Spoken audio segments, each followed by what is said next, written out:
আমার অনেক সমস্যা আছে, তো কি লিখবো? আমার, তাহলে আই লিখবো। এরপরে আয়ের সঙ্গে আমরা জানি হ্যাভ যুক্ত হয়, এখানে আমরা হ্যাভ লিখবো। এরপরে বলছে অনেক সমস্যা, তাহলে কি লিখতে পারি? মেনি। মেনি মানে অনেক। হ্যালো ভিউয়ার্স, কেমন আছো সবাই? আশা করি অনেক ভালো আছো। এখন আমি তোমাদের সাথে আলোচনা করব কিভাবে হ্যাভ হ্যাজ ব্যবহার করে সেন্টেন্স মেকিং করতে হয়। তো দেখো, আমি এখানে কিছু বাক্য লিখে রেখেছি। আমরা মূলত এই বাক্যগুলোই হ্যাভ হ্যাজ ব্যবহার করে মেকিং করব, বা বাংলা থেকে ইংরেজিতে ট্রান্সলেট করব। তো এখানে লেখা আছে, আমার কিছু টাকা আছে, আমার বন্ধুর একটি বাইক আছে। তো আমরা যখন কোনো বাক্য হ্যাভ হ্যাজ দিয়ে তৈরি করি, তখন সেই সমস্ত বাক্যই তৈরি করি যে সমস্ত বাক্য দ্বারা কোনো ব্যক্তির অধীনের সম্পদকে বোঝায়। দেখো, এখানে বলছে আমার কিছু টাকা আছে, তাহলে আমার অধীনে কিছু সম্পদ আছে। টাকা কিন্তু একটা অ্যাসেটস বা সম্পদ। এখানে বলছে আমার বন্ধুর একটি বাইক আছে, দেখো বাইকও কিন্তু একটি অ্যাসেটস বা সম্পদ। আমার অনেক সমস্যা আছে। তো এই ধরনের সেন্টেন্স দ্বারা মূলত ব্যক্তির অ্যাসেটসকে বোঝায়, ব্যক্তির সম্পদকে বোঝায়, এবং ব্যক্তির কোনো সম্পর্ককে বোঝায়। তো দেখো, এই বাক্যগুলোই আমরা এখন বাংলা থেকে ইংরেজিতে ট্রান্সলেট করব। তো প্রথমে আমরা কি করব? এখানে বলছে আমার কিছু টাকা আছে। তো তাহলে আমরা কি করব? প্রথমে সাবজেক্টকে ধরবো। সাবজেক্ট আছে আমার, সেজন্য আমরা এখানে কি লিখব? আই লিখব। এরপরে আয়ের সঙ্গে আমরা জানি আয়ের সঙ্গে হ্যাভ যুক্ত হয়, আই হ্যাভ লিখব। আয়ের সঙ্গে হ্যাভ যুক্ত হয়। এরপরে দেখো, বলছে কিছু টাকা আছে। তো তাহলে কি লিখতে পারি? সাম মানি। আই হ্যাভ সাম মানি, আমার কিছু টাকা আছে। প্রথমে সাবজেক্ট, এরপরে সাহায্যকারী ভার্ব। যেহেতু এই বাক্যে কোনো ভার্ব নেই, দেখো এই ধরনের বাক্যে কিন্তু কোনো ভার্ব থাকে না। এখানে বলছে আমার কিছু টাকা আছে, আমার বন্ধুর একটি বাইক আছে, আমার অনেক সমস্যা আছে। তো এই ধরনের বাক্য দ্বারা কিন্তু কোনো কাজ সংগঠিত হচ্ছে না, বা এই ধরনের বাক্যে কিন্তু কোনো ভার্ব নেই। আর যখন এই ভার্ব নেই, তখনই আমরা কি করব? ইংরেজি বাক্যের শর্ত একটি সাহায্যকারী ভার্ব নিয়ে আসা। এখানে প্রথমে সাবজেক্ট নিয়েছি, এরপরে সাহায্যকারী ভার্ব, তারপরে বাকি অংশ বসিয়ে দিয়েছি। দেখো, এরপরে 2 নম্বর সেন্টেন্সটি দেখো। এখানে বলছে আমার বন্ধুর একটি বাইক আছে। তো প্রথমে কি করব? আমরা সাবজেক্ট নেব। সাবজেক্ট আছে আমার বন্ধুর। তো আমরা কি লিখতে পারি? My friend. My friend. My friend, my ফ্রেন্ডের সঙ্গে কোন ভার্ব যুক্ত হয়? হ্যাজ যুক্ত হয়, কারণ my friend third person singular number. কোনো ব্যক্তির নাম এবং মাই friend, my mother, his mother, her mother, hour father, এই ধরনের শব্দের সঙ্গে আমরা হিজ যুক্ত করব, কারণ এই ধরনের প্রত্যেকটি শব্দই থার্ড পারসন সিঙ্গুলার নাম্বার। এরপরে কি করব? আমার বন্ধুর, এরপরে আমরা হ্যাজ লাগিয়েছি। বলছে একটি বাইক আছে। দেখো, আগের মতো এখানে ছিল কিছু টাকা আছে, সেম এখানে বলছে একটি বাইক আছে। তো আমরা একটি আছে এ লিখব, এরপরে লিখব বাইক। এ বাইক। এ বাইক বা মোটর বাইক একই কথা। My friend has a bike, আমার বন্ধুর একটি বাইক আছে। যদি বলতাম আমার বন্ধুর একটি কার আছে, তাহলে মাই ফ্রেন্ড হ্যাজ এ কার। যদি বলতাম আমার বন্ধুর কিছু বাস আছে, my friend has some buses, আমার বন্ধুর কিছু বাস আছে। যদি বলি যে ওদের বা তাদের কিছু বাস আছে, তাহলে কি হবে? দে হ্যাভ সাম বাসেস, তাদের কিছু বাস আছে। তো আশা করি নিশ্চয়ই 2 নম্বর সেন্টেন্সটি বুঝতে পেরেছো। এরপর 3 নম্বরে দেখো, এখানে বলছে আমার অনেক সমস্যা আছে। তো এই ধরনের বাক্য যদি দেখো যে আমার অধীনে, দেখো সমস্যাটা আছে কিন্তু আমার অধীনে। তো এই ধরনের বাক্যে কোনো ব্যক্তির অধীনে থাকবে, সেটি সমস্যা হতে পারে, সেটি ব্যক্তির স্ট্যাটাস হতে পারে, সেটি ব্যক্তির সম্পদ হতে পারে, অ্যাসেটস হতে পারে, সেটি অধীনে থাকবে। আর সাবজেক্টের শেষে র যুক্ত হবে, র। এখানে বলছে আমার বন্ধুর, রকির, সাবজেক্টের শেষে মূলত র যুক্ত হবে। তো তাহলে এখানে কি বলছে? আমার অনেক সমস্যা আছে। তো কি লিখবো? আমার, তাহলে আই লিখবো। এরপরে আয়ের সঙ্গে আমরা জানি হ্যাভ যুক্ত হয়, এখানে আমরা হ্যাভ লিখবো। এরপরে বলছে অনেক সমস্যা, তাহলে কি লিখতে পারি? মেনি। মেনি মানে অনেক। Many problems.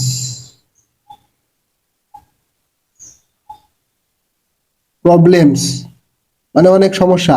I have many problems, আমার অনেক সমস্যা আছে। যদি বলি তার অনেক সমস্যা আছে, তাহলে কি হবে? হি হ্যাজ মেনি প্রবলেমস, তার অনেক সমস্যা আছে।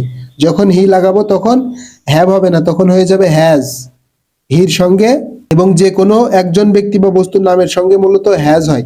তাছাড়া ইউ এর সঙ্গে, দের সঙ্গে, আই এর সঙ্গে, উই এর সঙ্গে আমরা হ্যাভ যুক্ত করব। আমরা হ্যাভ যুক্ত করব কোনগুলোর সঙ্গে? আই এর সঙ্গে, উই এর সঙ্গে, ইউ এর সঙ্গে, দের সঙ্গে আমরা হ্যাভ যুক্ত করব। তাছাড়া একজন ব্যক্তির নাম এবং যদি third person singular number subject হয় সেক্ষেত্রে হ্যাজ যুক্ত করব। তো দেখো 4 নম্বরে কি বলছে? 4 নম্বরে বলছে রকির একটি হরিণ আছে। দেখো এখানেও কিন্তু রকির অধীনে একটি অ্যাসেটস আছে, হরিণ কিন্তু একটি অ্যাসেটস, একটি সম্পদ। তাহলে কি লিখতে পারি? সাবজেক্ট লিখবো কি? রকি। রকি, রকির সঙ্গে কি হবে? হ্যাজ হবে, সাহায্যকারী ভার্ব হ্যাজ। এরপরে একটি আছে, এ লিখবো, এরপরে হরিণ। হরিণের ইংরেজি কি? ডিয়ার। ডিয়ার মানে হরিণ। রকি হ্যাজ এ ডিয়ার, রকির একটি হরিণ আছে। যদি বলতাম রকির একটি গরু আছে, তাহলে কি হতো? রকি হ্যাজ এ কাউ, রকির একটি গরু আছে। দেখো 5 নম্বর সেন্টেন্সে বলছে তার কিছু ইন্ডিয়ান বন্ধু আছে। তার কিছু ইন্ডিয়ান বন্ধু আছে, তাহলে আমি বলেছি সম্পর্ক বোঝালেও সেক্ষেত্রে সেটিও হ্যাভ হ্যাজ দিয়ে আমরা মেকিং করব। তো তার কিছু ইন্ডিয়ান বন্ধু আছে, তো বন্ধু তো তার অধীনে আছে, এখানে সম্পর্ক বোঝাচ্ছে এবং বন্ধু কোনো ব্যক্তির অধীনে আছে, তার অধীনে আছে, সেজন্য এটি হ্যাভ হ্যাজ দিয়ে আমরা করব। এখানে বলছে তার, তো আমরা সাবজেক্ট হিসাবে হি লিখতে পারি, হির সঙ্গে হ্যাজ হবে, হ্যাজ লিখবো। এরপরে বলছে কিছু ইন্ডিয়ান বন্ধু আছে, তো তাহলে সাম ইন্ডিয়ান,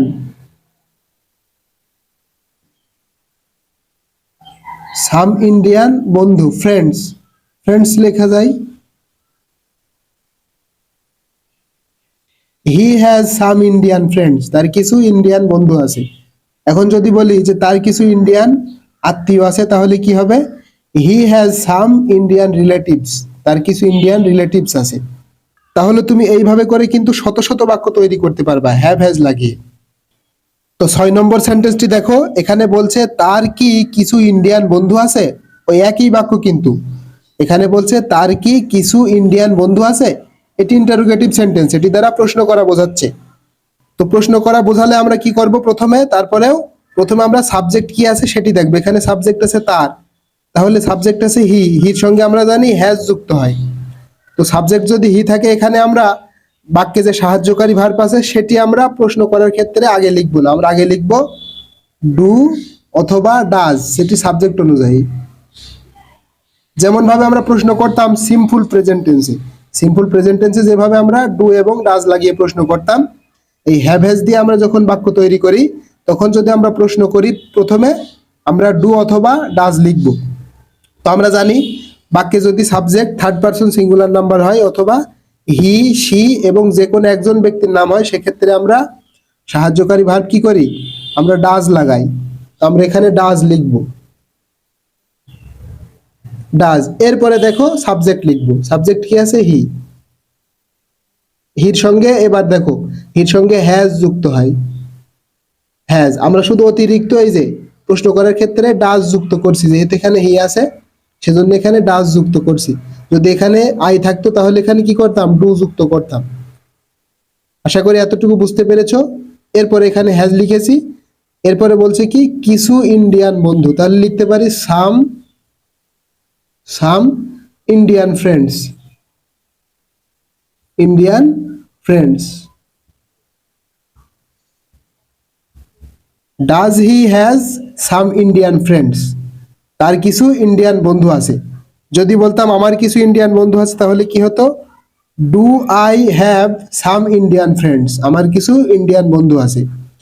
যদি বলি তাদের কিছু ইন্ডিয়ান বন্ধু আছে, তাহলে কি হবে? তখন ডু হয়ে যাবে, উই এর সঙ্গে, দের সঙ্গে, ইউ এর সঙ্গে আমরা ডু লাগাবো, তখন হয়ে যাবে do they have some Indian friends, তাদের কিছু ইন্ডিয়ান বন্ধু আছে। তো আশা করি এতটুকু খুব সুন্দরভাবে বুঝতে পেরেছো। এরপরে 7 নম্বর সেন্টেন্সটি দেখো, এখানে বলছে পাকিস্তানের কি পারমাণবিক শক্তি আছে। দেখো এখানেও কিন্তু সম্পদ বোঝাচ্ছে এবং সম্পদটি পাকিস্তানের অধীনে আছে, পাকিস্তান সরকারের অধীনে আছে। আমি কিন্তু বারবার বলছি এই ধরনের বাক্য চেনার উপায় হলো বাক্যে যে সম্পদ থাকবে সেটি মূলত কোনো ব্যক্তির অধীনে থাকবে। এখানে যেহেতু পাকিস্তান আছে এজন্য পাকিস্তান সরকারের অধীনে আছে। তাহলে এখানে বলছে পাকিস্তানের কি পারমাণবিক শক্তি আছে, এখানেও প্রশ্ন করছে। তো তাহলে আমাদের সাবজেক্ট কি? পাকিস্তান। আমাদের সাবজেক্ট পাকিস্তান। আমি বলেছি যে কোনো নামের ক্ষেত্রে একজন ব্যক্তি বা বস্তুর নাম সেটি থার্ড পারসন সিঙ্গুলার নাম্বার। তো তাহলে এখানে আমরা লিখব ডাজ। পাকিস্তান যেহেতু একটি noun, third person singular number does, এরপরে লিখব Pakistan.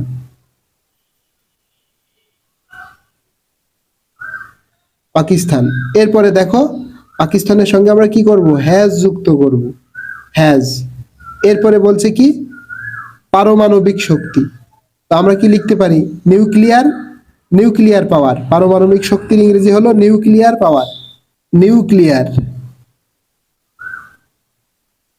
Nuclear power. Does Pakistan has nuclear power? পাকিস্তানের কি পারমাণবিক শক্তি আছে? যদি বলি ইংল্যান্ডের কি পারমাণবিক শক্তি আছে তাহলে কি হবে? Does England has nuclear power? ইংল্যান্ডের কি পারমাণবিক শক্তি আছে? এক কথায় কোনো সম্পদ কোনো দেশের বা কোনো ব্যক্তির অধীনে থাকা বোঝালেই তখন আমরা সেটি হ্যাভ হ্যাজ দিয়ে তৈরি করব। আর যদি কোনো সম্পর্ক বোঝায়, কোনো ব্যক্তির কোনো সম্পর্ক বোঝায় এবং সেই সম্পর্কের ব্যক্তিটি তার অধীনে থাকে। এরপরে 8 নম্বরে কি বলছে দেখো, এখানে বলছে ছেলেগুলোর কি কোনো আত্মসম্মান আছে? ছেলেগুলোর কি কোনো আত্মসম্মান আছে? তাহলে এখানেও প্রশ্নবোধক একটি সেন্টেন্স। এখানে সাবজেক্ট কি? ছেলেগুলো। তাহলে ছেলেগুলোর ইংরেজি কি? বয়েজ, দা বয়েজ লিখবো। তো এটি যেহেতু প্লুরাল ফর্ম, আমরা কি করব? প্লুরাল ফর্ম থাকলে সেখানে ডু লিখবো। শুধু সিঙ্গুলার ফর্মের সাথে আমরা ডাজ লিখবো। তাহলে ডু আমরা লিখতে পারি ডু দা বয়েজ, যেহেতু ছেলেগুলো নির্দিষ্ট করে বোঝাচ্ছে এজন্য the, do the boys, do the boys. এরপরে লিখবো হ্যাভ, বহুবচনের সঙ্গে হ্যাভ হয়। এরপরে বলছে কোনো আত্মসম্মান, তাহলে লিখবো any self respect. Self respect মানে আত্মসম্মান, সেলফ রেসপেক্ট।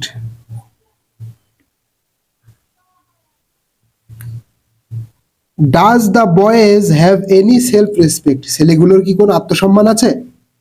তো দেখো একই ফরম্যাটে এবং একই সিস্টেমে আমরা শত শত বাক্য কিন্তু তৈরি করে ফেললাম। এখন তোমার কাজ হবে তুমিও খাতা কলম নিয়ে এই ধরনের একাধিক বাক্য তৈরি করো নিজের থেকে এবং সেগুলো এই একই নিয়মে তুমি বাংলা থেকে ইংরেজিতে ট্রান্সলেট করো। তাহলে কিন্তু ইংরেজিটা খুব দ্রুতই তুমি শিখতে পারবে। তো সুপ্রিয় শিক্ষার্থী, এই ছিল আমাদের আজকের ক্লাস। আমাদের আজকের ক্লাসটি কেমন হয়েছে অবশ্যই কমেন্ট বক্সে জানিয়ে দিও। সে পর্যন্ত সবাই ভালো থেকো।